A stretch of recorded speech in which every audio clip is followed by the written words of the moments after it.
ओम शांति। 24 जून आज है मम्मा डे। शांति। मम्मा के पुण्य स्मृति दिवस पर प्रातः क्लास में सुनाने के लिए मातेश्वरी जी के मधुर महावाक्य। कर्म ही सुख और दुख का कारण है। कर्म ही सुख और दुख का कारण है। यह तो सभी मनुष्य जानते हैं कि जीवन में दुख और सुख कर्म के आधार से प्रारब्ध रूप में चलते हैं। जरूर पहले ऐसे कर्म किए हैं जिसकी प्रारब्ध दुख या सुख के रूप में भोगनी होती है, तो सुख और दुख का संबंध हो गया है कर्म से। कर्म को किस्मत नहीं कहेंगे। कई ऐसे समझते हैं कि जो किस्मत में होगा इसलिए दुख और सुख को किस्मत समझ लेते हैं। यह तो ऐसे हुआ जैसे यह किस्मत कोई भगवान ने बनाई है या किसी और ने बनाई है, इसलिए कह देते हैं कि जो किस्मत में होगा। लेकिन यह समझना भी बहुत ज़रूरी है कि किस्मत भी किसने बनाई।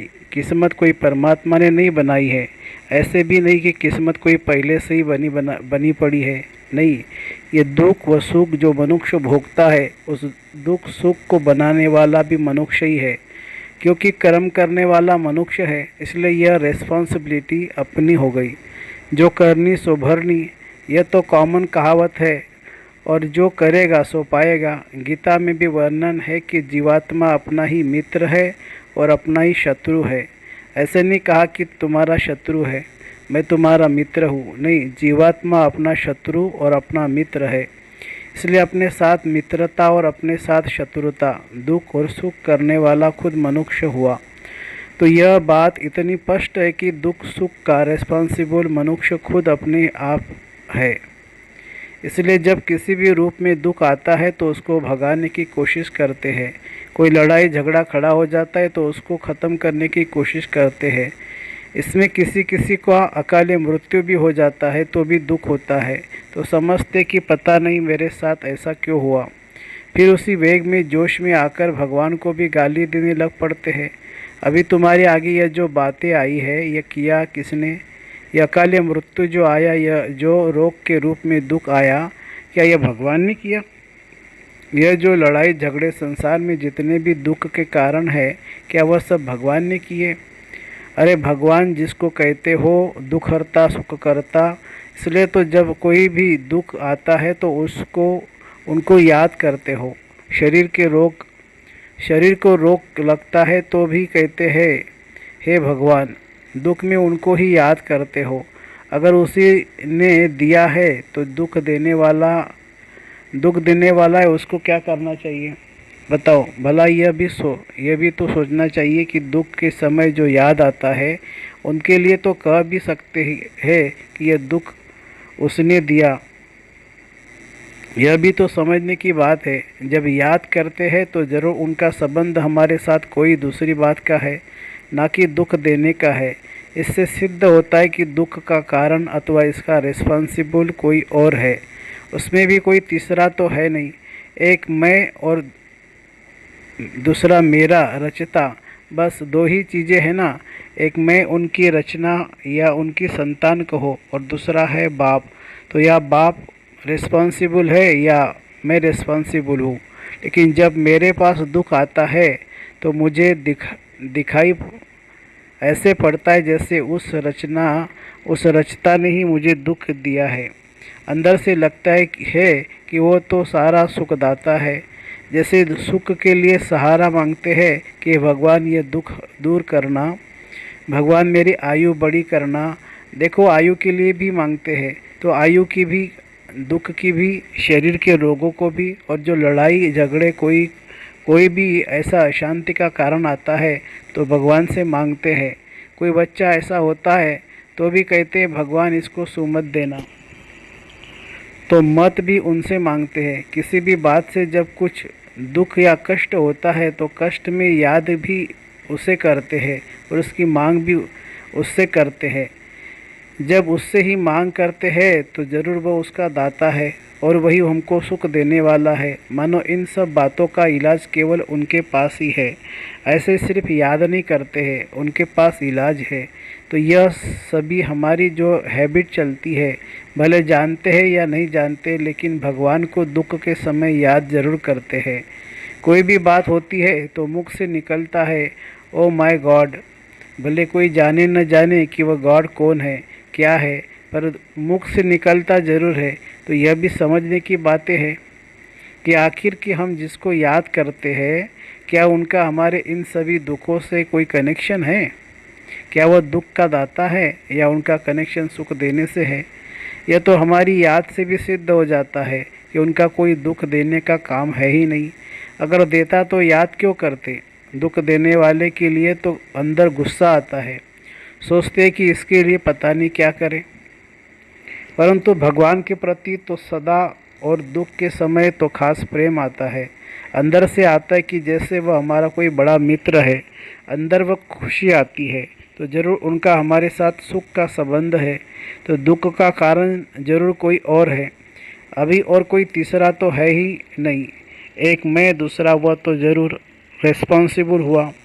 तो जिस चीज़ के लिए मैं निमित्त हूँ और मैं ही दुख में दुखी होता हूँ और पैदा भी मैं अपने आप करता हूँ, तो यह देखो कितनी बेसमझी है। जिस चीज़ से छुटकारा चाहते वह चीज़ मैं अपने लिए खुद ही बनाता हूँ। आश्चर्य की बात है ना, मनुष्य चाहता नहीं है फिर भी दुख बनता जाता है। तो ज़रूर वह कोई बात से अनजान है, बेसमझ है। तो जिस बात का पता नहीं लगता है उसका पहले पता निकालना चाहिए।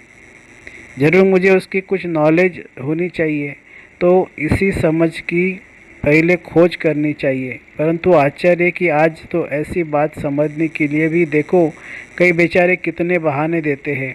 कहेंगे फुर्सत नहीं है, समय नहीं है, क्या करे, गृहस्थ धंधा आदि संभाले या यह करे वह करे, क्या करे। इसलिए वह देखते संभालते हुए भी उसमें दुखी हुए पड़े हैं। अब जबकि मैंने ही मेरा मेरा कह के यह दुख का रूप बना दिया, उसको दुख के रूप में लाया है, तो पहले उसकी खोज होनी चाहिए ना। बनाने के पहले उसकी जानकारी रखनी चाहिए कि यह जो चीज़ बना करके मैं दुखी होता हूँ उसका कारण क्या है। पहले मुझे यह समझ में तो होनी चाहिए कि मैं दुखी क्यों हूँ। क्या सुख हमारे लिए होता ही नहीं है? इसका भी तो पता निकालना चाहिए। इसी जानकारी के लिए यह बताया जाता है कि जिन चीज़ों को तुमने मेरी समझा है यही दुख का कारण है। दुख मिटाने का इलाज क्या है वह भी जीवन के लिए जानना बड़ा आवश्यक है। परंतु जानते हुए भी कहते हैं क्या करें, कैसे करें, क्या अपना गृहस्थ व्यवहार छोड़ दे। तो आश्चर्य लगता है कि देखो मनुष्य की बुद्धि जो समझ मनुष्य की बुद्धि जो समझ मिलते भी उसे धारण नहीं कर पाते हैं। हम अनुभव से उस बातों को समझ करके और धारण करके बतलाते हैं कि यह अनुभव की चीज़ है। जरूर अनुभव हुआ है तभी तो कहते हैं कि प्रैक्टिकल में किस तरह से सुख की प्राप्ति हो सकती है। जो बहुत काल की आश रखते आए हैं, अभी वह जो सुख दाता है वह स्वयं हमको अपना यह परिचय दे रहा है कि हे बच्चे, तुम दुखी हुए हो, क्यों हो? कारण तो तुम्हारा ही है, लेकिन तुम्हारे में ऐसी कौन सी बात है जो तुम्हें खुद को पता नहीं चलता है, जिसके कारण दुख उठा रहे हो? क्या तुम्हारे कर्म ही दुख का कारण बनते जा रहे हैं? वह आकर के समझो। देखो हम इतनी ऑफर करते हैं तो भी आश्चर्य है। देखो ये सुनते भी बेचारे कहते हैं शायद बस यही चलना है। इसको ही कहा जाता है अहो मम माया। एकदम माया पकड़ कर बैठी है और चाहते भी जिस चीज़ के लिए सारा दिन माथा कुटी करते हैं वही बाप सामने से बतलाते हैं कि बच्चे तुम्हारे सुख का कारण और दुख का कारण क्या है। बाप खुद कहते हैं मैं तुम्हारे सभी दुख हरने और तुमको सुख देने आया हूँ। तब तो गाते हो दुख हरता सुख करता। कभी ऐसे नहीं कहते कि आज दुख हरता सुख करता, नहीं तो हर दुख का वो हरता है। बाप कहते बच्चे मैं आया ही हूँ तुम्हारे दुख हरने, लेकिन उसके लिए तुम्हें ऐसे कर्म करना सिखलाऊंगा जिससे तुम्हारे दुख नष्ट हो जाए। सिर्फ मैं जो सिखाता हूँ समझाता हूँ उसको समझ करके वह पुरुषार्थ करो जिससे दुख नष्ट हो जाए। तुम्हारे ही दुख नष्ट करने पे तुम्हारे ही दुख नष्ट करने की मैं शिक्षा देता हूँ जिसका धारण कर लो क्योंकि तेरी चीज़ है ना। परंतु कई तो बेचारे ऐसे कारण देते हैं जैसे कि हम कोई भगवान के ऊपर मेहरबानी करते हैं। कई फिर कहते हैं कि समय मिल गया तो कर लेंगे। अरे भाई, खिलाना पिलाना यह सब जो बातें हैं उसी कर्म से बनाए हुए खाते में ही तो तुम मूंझ पड़े हो, उसमें ही तो दुखी हुए हो। जबकि एक तरफ कहते हो दुख से छूटे और दूसरे तरफ इन सब दुखों से छूटने का रास्ता खुद बाप समझा रहे, तो भी देखो कोई की बुद्धि में मुश्किल बैठता है। इसी प्रकार माया इन 5 विकारों को कहा जाता है। परंतु मनुष्य बेचारे फिर धन संपत्ति को माया समझ लेते हैं, कई फिर शरीर को भी माया कर देते हैं, उससे बचने का उपाय करते रहते हैं। परंतु बाप कहते हैं कि तुम्हारे दुख का कारण कुछ और है। यह प्रकृति तो मेरी रचना है, जो अनादि है वो कोई दुख का कारण नहीं है। तुम्हारे में एक्स्ट्रा अलग से कोई चीज़ आई है जो दुख का कारण है, उसको ही 5 विकार माया कहा जाता है। विकार कोई शरीर नहीं है, संसार विकार नहीं है, धन संपत्ति विकार नहीं है। विकार एक अलग चीज़ है जो आने से फिर यह सभी चीज़ें दुख का कारण बन चुकी है। नहीं तो यह सब पदार्थ आत्मा के सुख का कारण है। उनके लिए यह संपत्ति धन आदि जो है वह सब सुख के कारण है। लेकिन इन सभी बातों को पूर्ण ज्ञान न होने के कारण यह सब चीज़ें दुख में आ गई है। ऐसे भी नहीं कि मैंने यह जो अनादि रचना रची हुई है वो कोई दुख का कारण है। नहीं, दुख के कारण तुम बने हो। तुम्हारे में कोई और अलग चीज़ आई है, वो अलग चीज़ है माया, 5 विकार। अभी उसी को तुम्हें निकालना है। मनुष्य फिर कह देते यह सब भगवान ने दिया है। अगर भगवान ने दिया तो वह सुख की चीज़ें दी होंगी ना। इसमें तुमने विकार डाल करके इन सभी चीज़ों को खराब कर दिया है। इसलिए बाप कहते हैं तुम इन विकारों को निकाल दो तो सदा के लिए सुखी हो जाएंगे। ये सारी बातें समझने की है, इसके लिए थोड़ा टाइम तो देना होगा। दुखों को नाश करने की विधि सीखनी होगी। इसके लिए कहते हैं बार बार आओ, कुछ समझो। परंतु ऐसे नहीं यहाँ से सुना और बाहर गए फिर बात ख़त्म। कई फिर कह देते हैं यह तो बड़े या बूढ़ों का काम है। क्या जीवन बनाना यह बूढ़ों को ही ज़रूरी है? बूढ़ा तो वह हुआ जो उल्टी सीढ़ी चढ़ जाते हैं फिर देख कर के उतरते हैं। उससे तो क्यों नहीं सीढ़ी चढ़ने से पहले ही संभल जाए कि हमको जीवन कैसे चलानी चाहिए। इसलिए उन्हों को राय देंगे कि इन बातों को समझ करके अपने जीवन में दुख की जो जड़ है, दुख का जो कारण है, उसको मिटाने का पूरा यत्न पुरुषार्थ करना चाहिए। भगवान बाप जो सबका पिता है, उस पर जो हमारा हक है उसको भी समझना और वो हक लेना है। खाली ऐसे थोड़ी उनको बाप कहना है, लेकिन उनके द्वारा हमें क्या प्राप्ति करनी है उसको भी तो कोई आ करके सुने और समझे। हम सबको ऑफ़र तो करते ही रहेंगे, आगे भी निमंत्रण और संदेश देते ही रहे हैं। फिर कोर्टों में कोई जागते हैं, आगे भी ऐसे हुआ। तब तो भगवान ने खुद कहा है कि कोर्टों में कोई मुझे जानते हैं।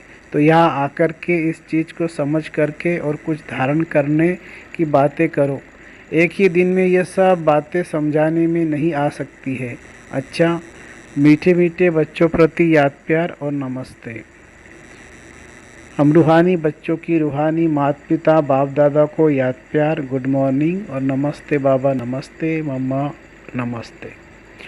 आज का वरदान है, अपने पूज्य स्वरूप की स्मृति से सदा रूहानी नशे में रहने वाले जीवन मुक्त भवो। ब्राह्मण जीवन का मजा जीवन मुक्त स्थिति में है। जिन्हें अपने पूज्य स्वरूप की सदा स्मृति रहती है, उनकी आँख सिवाय बाप के और कहा भी डूब नहीं सकती। पूज्य आत्माओं के आगे स्वयं सब व्यक्ति और वैभव झुकते हैं। पूज्य किसी के पीछे आकर्षित नहीं हो सकते। देह संबंध पदार्थ व संस्कारों में भी उनके मन बुद्धि का झुकाव नहीं रहता है। वे कभी किसी बंधन में बंध नहीं रह सकते। तो सदा जीवन मुक्त स्थिति का अनुभव करते हैं। स्लोगन है, सच्चा सेवादारी वह है जो निमित्त और निर्माण है। सच्चा सेवादारी वह है जो निमित्त और निर्माण है। अच्छा, ओम शांति शांति शांति। शुक्रिया बाबा, शुक्रिया, थैंक यू।